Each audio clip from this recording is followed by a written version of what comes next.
Nós vamos hoje então fazer a nossa meditação na palavra. Vamos hoje sobre este tema que eu coloquei, a habitação de Deus, ou onde Deus habita. No que diz respeito ao Salmo 115, quando se perguntava assim ao povo de Deus, onde está o Deus deles? E eles respondiam da seguinte forma: no céu está o nosso Deus, e tudo faz como lhe agrada. Então, o entendimento humano no Antigo Testamento dizia que Deus estava no céu, e de quando em quando ele vinha sobre determinadas pessoas e estava ali por um período, depois ia embora, e vinha, e ia, e vinha. E nesse vai e vem, Deus pegava nos seus profetas e ia anunciando, ia dizendo que estava por fazer uma obra na vida dos seres humanos, aonde a habitação dele iria permanecer para sempre. Daqui a pouco nós já vamos ver isso. No caso, hoje, na vida de um cristão, se alguém executar esta pergunta, disser onde está o seu Deus, o verdadeiro cristão diz aqui. A pessoa diria aqui onde? E o cristão diz aqui em mim. Isso aconteceu definitivamente quando em Atos dos Apóstolos, no capítulo 2, no dia de Pentecostes, o Espírito Santo é derramado. E é derramado porque o próprio Senhor Jesus, que é aquele, como dizia João, que batiza com esse Espírito Santo, dizia assim aos seus discípulos, quando eles estavam, como é que eu hei de dizer, estavam começando a ficar como decepcionados, porque o Senhor Jesus já estava dizendo, olha, eu vou para o Pai, mas eu venho. Então, eles já estavam com aquele pensamento, lá vai Deus embora novamente. E Jesus diz assim, leia, e eu rogarei ao Pai, e Ele vos dará outro Consolador. Para quê? E repare, para que fique, até quando? Diz, para sempre convosco, o Espírito da verdade, o qual o mundo não pode receber, porque não o vê, nem o conhece, mas vós o conheceis, pois ele habita convosco e estará em vós.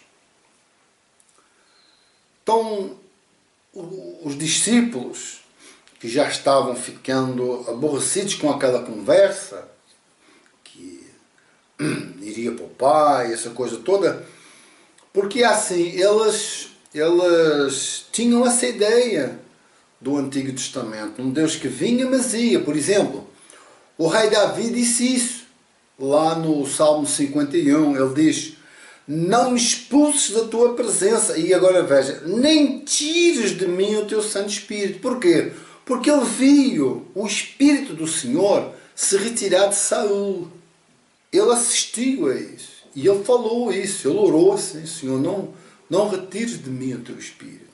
Era esse o processo. Só que quando, como diz em João no capítulo 1, versículo 14, aquele que é a palavra tornou-se carne e viveu entre nós, o Senhor Jesus, então tudo começa a mudar.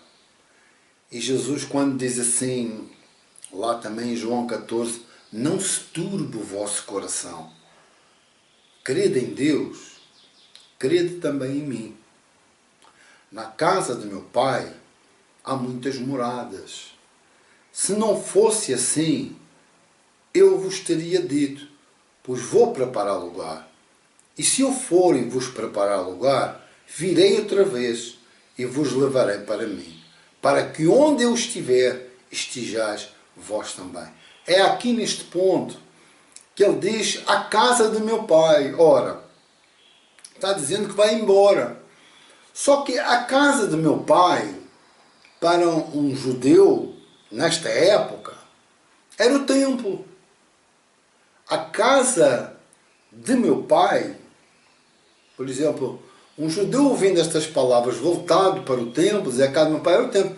E como é que entendia isso? A casa do meu pai é o templo. Porque o próprio Senhor Jesus afirmou isso. Quando ele diz assim, leia: as Escrituras declaram, meu templo, ou casa, diz outras traduções, ou casa do meu pai, será chamado casa de oração. Mas vocês o transformaram num esconderijo, ou num covil de ladrões. Os discípulos ouviram o Senhor Jesus dizer isso. A casa do meu pai será chamada casa de oração. Mas Jesus, olhando para essa casa, diz assim, leia: pois bem, respondeu Jesus, destruam este templo e em 3 dias eu o levantarei. Eles disseram: foram necessários 46 anos para construir este templo e você construirá em 3 dias. Mas quando Jesus disse este templo, estava se referindo ao seu próprio corpo. Depois que ele ressuscitou dos mortos, seus discípulos se lembraram do que ele tinha dito e creram nas Escrituras e em suas palavras. Então você veja aonde foi construído o verdadeiro templo: na morte que ele consumou na cruz e na ressurreição que ele depois se declarou, aparecendo para os seus discípulos, para várias pessoas, de uma vez lá para 500 pessoas, e foi aparecendo assim sucessivamente. E o apóstolo Pedro vem dizer que esse templo que o Senhor Jesus construiu, que eles, o Pedro e os apóstolos, assistiram, viram essa construção eterna, vivendo sobre a morte eternamente, que eles creram no que as Escrituras foram declarando e nas suas palavras, essa palavra que se fez carne. O Pedro vem e diz assim: e vocês também são pedras vivas, com as quais um templo espiritual é edificado. Então, o Espírito Santo veio para a igreja, pessoas, pedras vivas, que vão sendo edificadas como verdadeiro templo, como verdadeira casa de Deus, como verdadeiro altar e santuário do Espírito Santo, que é o grito do Estevão, o primeiro mártir da igreja, quando ele diz: o Altíssimo, porém, não habita em templos feitos por mãos humanas. Não é essa construção. Não é uma construção local e física, não. É uma construção humana. Um Deus vivo habita num coração vivo. É essa mudança de Deus vindo à terra em Cristo. Esse Senhor Jesus chamado de Deus Emmanuel, Deus conosco, mas após a sua morte e ressurreição, agora já não é só conosco, mas em nós.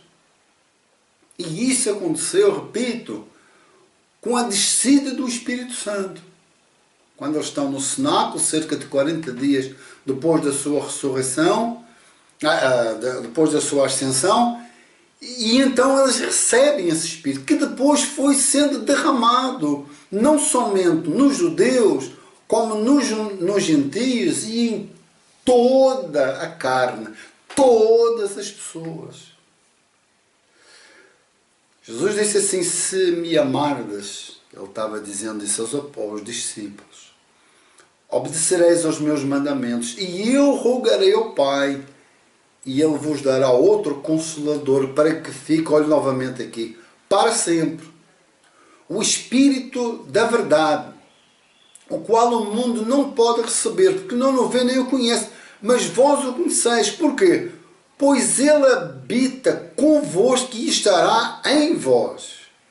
Ele diz: não vos deixarei órfãos, voltarei para vós. Dentro em pouco o mundo não me verá mais, mas vós me vereis, porque eu vivo, vós também vivereis. Naquele dia sabereis que eu estou em meu Pai e que vós estáis em mim e eu em vós. Ou seja, o entendimento que as Escrituras nos dão para irmos para o abraço da Trindade. É isso.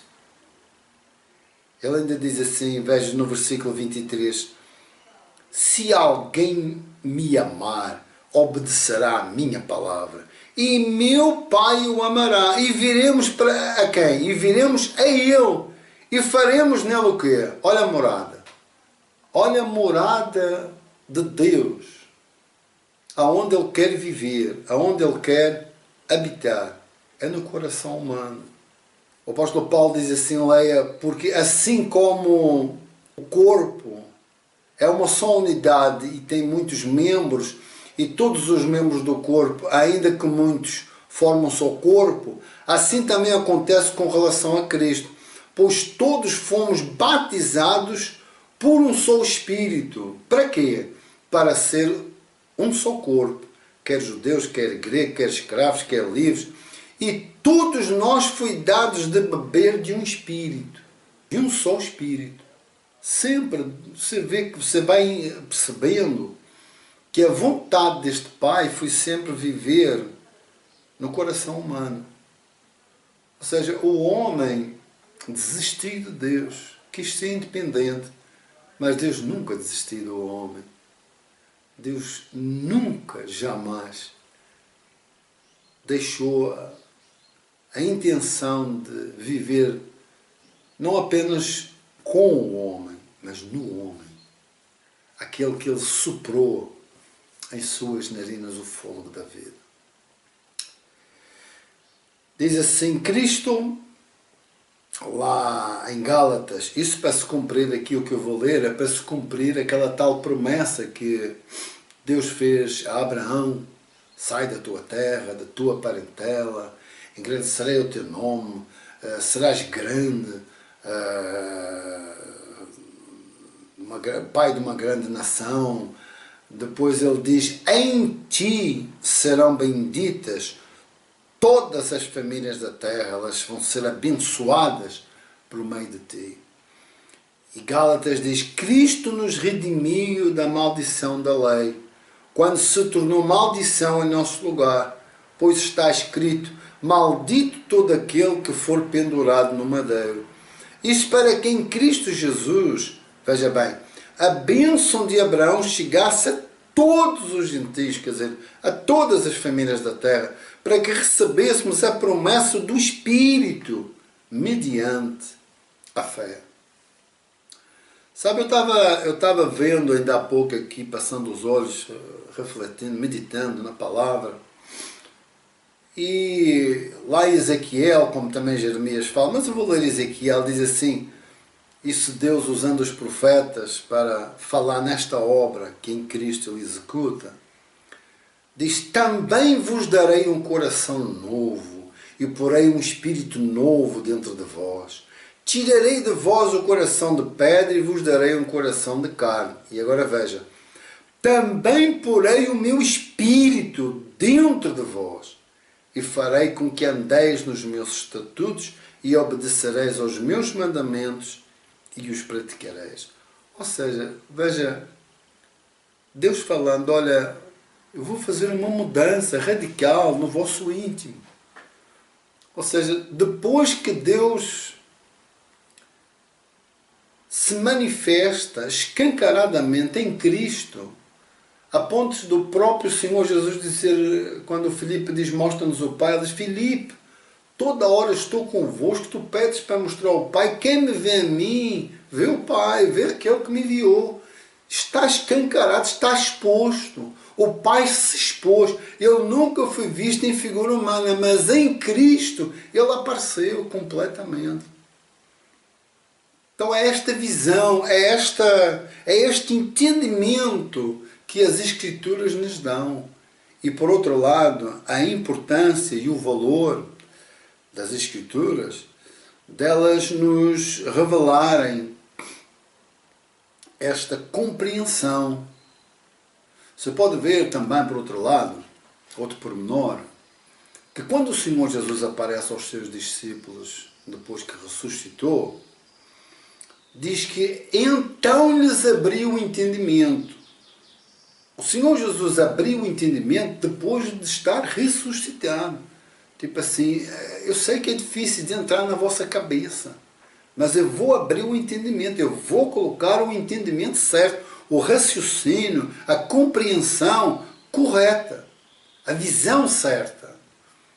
De que João disse, ele vos batizará com o Espírito. Então é esse Espírito que guia a Cristo e que Cristo revela o Pai, nos fazendo compreender que estas Escrituras levam, como ainda há pouco eu disse, para o abraço da Trindade. Para nós terminarmos a nossa meditação hoje, esta compreensão, ele próprio diz isso, veja, para que todos sejam um, assim como tu, ó Pai, és em mim e eu em ti, também eles estejam em nós. Está vendo o desejo do Pai, o desejo do Filho, o desejo do Espírito? É nós estarmos em união. É por isso que se chama igreja. É uma pedra viva. É um templo habitado por esta Trindade.